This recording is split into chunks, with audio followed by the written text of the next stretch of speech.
Hey, what's going on, everybody? Welcome back to the channel of beanies that never cover my ears. And in today's episode, we are talking about the Leica M10-D. But before we get into things, I really want to thank Jackie Jang, my boy, who sold me on the idea of owning this camera, and Robert Patricia for actually selling me this camera for a good price. But honestly, after this one, I'm done. I'm done. I'm not getting any more cameras. I am absolutely done. No more. Let's get right down to it. This camera is extremely niche, and the design and purpose and intentionality is definitely not for everybody. It's absolutely meant to be the most minimalist setup for a digital camera. There are no bells and whistles on this thing. So I took this camera out for a little road trip with some friends who were visiting from San Diego for the holidays. And we visited this really cool spot with a lot of colors, and we had ourselves a nice field day. Can you stop shaking the car so much? I don't have IBIS up in this bitch.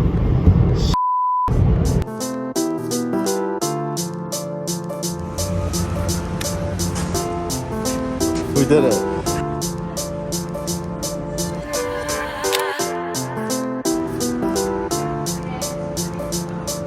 Yeah, go for it.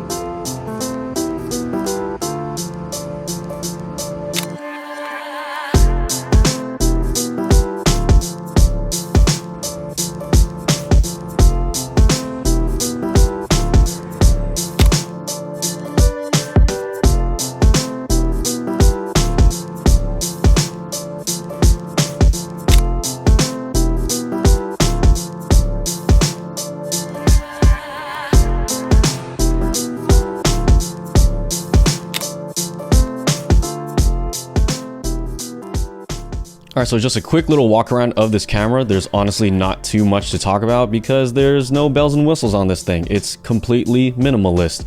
So on the back, as the title suggested, no LCD screen. Just this big old exposure compensation dial if you're in aperture priority mode or auto ISO mode or whatever. I don't really mess with that, so it's whatever to me. And on the outer ring is how you turn the camera on, off, and on Wi-Fi mode. So right now it's on off mode because it's the red dot. White dot is on. Wait for that light to turn off and now you're good to go. And then there's Wi-Fi mode. If you really want to screen or to preview your photos or to like have some kind of viewfinder, EVF or whatever, then you could do Wi-Fi mode. You connect to your Leica Photos app on your phone, and you can control it from there. Settings, photos, review, all that stuff. But the crux of Wi-Fi mode is that you see this blinking light right here. When you turn on Wi-Fi mode and this light is blinking, it's actually not ready to connect. You have to wait for this thing to turn off, and then you could connect it to your Leica Photos app. It's kind of dumb. It also takes a really long time, so just be mindful of that. Now it's ready to go. And your eyes probably notice this right away, but this rewind lever is fake. It's just for kind of like the aesthetic and to give you a little bit of a fidgety thing to hold. It can function as a thumb grip, which is pretty nice. It would have been pretty sick to like always have to wind this to take the next photo, but they didn't do that. At the bottom of the camera is just like the M6s where you have a removable base plate. So flick this down, twist it, and then right here is where you insert your SD card. Your battery is over here, and yep, that's it.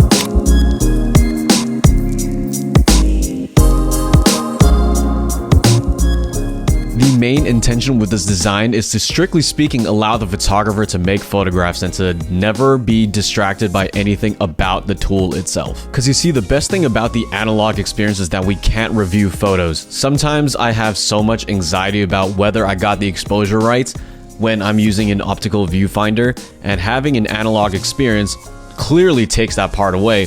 But with a digital camera, even though an LCD is present and you have the choice to not look at the LCD, if it's there, you're always going to be thinking about, is the exposure right? Is the picture right? Is it good? But with this, you can't.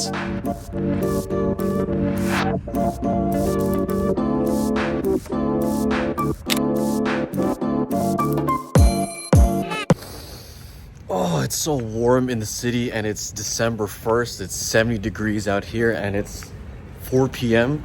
This is the type of weather that we get every single year where our summer is incredibly late and we get one hot week in December. I love it.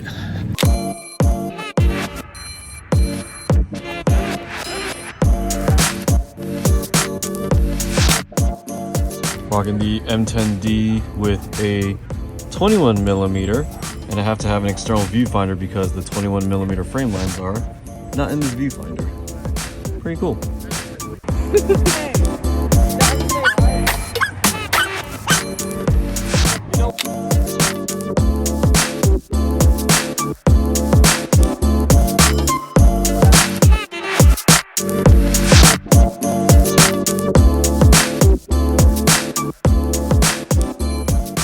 Alright, so this camera came out in like late 2018, and that's 3 years ago, but these raw files still hold up. I highly encourage that you actually underexpose these photos though, is to protect the highlights. For film, it's okay to overexpose portrait for 100 by like 2 or 3 stops, and it should be fine. You'll retain all of your highlight details and your shadows will look nice and pastel. But for this, if you overexpose these raw files even over 1 stop, those highlight details are blown out and they are obliterated. You will not get those back no matter how hard you try. Hey Austin, where'd you get them slippers, bro? Hey. Hey.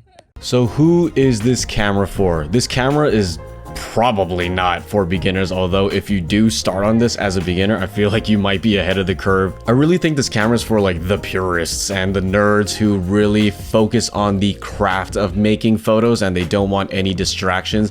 What the hell is that stance, boy? Sheesh. All you have is a little window to shoot through, and if you have your settings and you read the light meter, you're good to go. And if you know how to compose, you're not gonna need to check twice about if it's gonna be good or not. I think the non-Leica camera that will give you a very similar experience is the Fujifilm X Pro 3. That camera is also meant to take away the chimping part of taking photos on a digital camera by having the LCD screen actually tucked away and you only see the film simulation that you're using, and I think that concept is plenty. I think it's fantastic. It's a super well-built camera, but the LCD is still present and you're always going to be tempted to look at that. If you take away the option from the user, they will definitely have no problem only looking through the viewfinder and shooting. And of course, this is all my personal opinion. You could do whatever you want. You definitely don't have to shell out the amount of money that I did for this M10-D. But it's a very lovely camera, and with these film prices, this is one of my ways to combating it, although I will still be shooting a lot of film photography, film, all that stuff. Sometimes I do want to just goof around and I don't want to waste 35mm film. That's just how I want to roll with things. For a long time, I said I wouldn't own a digital Leica because why would I? I could just use my R5, but the experience of the M10-D is very much a unique one and one that I think is very much worth it for me personally. And in all honesty, as a YouTuber who teaches a lot of things about photography, whether it's street, portrait, or anything else, making street videos with this camera is going to be a lot easier because 1, I don't have to spend money on development.